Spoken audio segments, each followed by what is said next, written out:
Hi guys, it's Kirsten. I just wanted to share with you how to install the COWAY air filter replacements. Here is your filter itself, and then you also want to make sure you have the odor eliminator in hand as well. You want to make sure you find the side that has the labels for front on the top and bottom.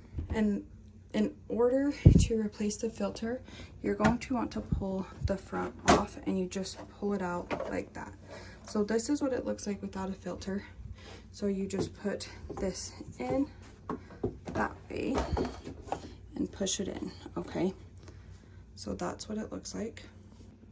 And then you have this little screen. This is where the odor eliminator is going to go. So you just want to place it in here, make sure it gets under the little tabs, so it's going to look like this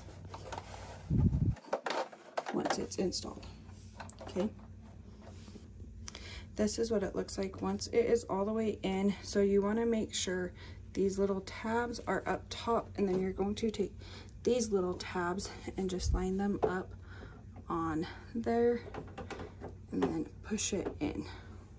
So that's what it's going to look like once it's installed. And then you just take the cover, line everything back up, and then push it back into place. And then you have replaced the air filter in the COWAY air purifier. And I hope you found this demo helpful.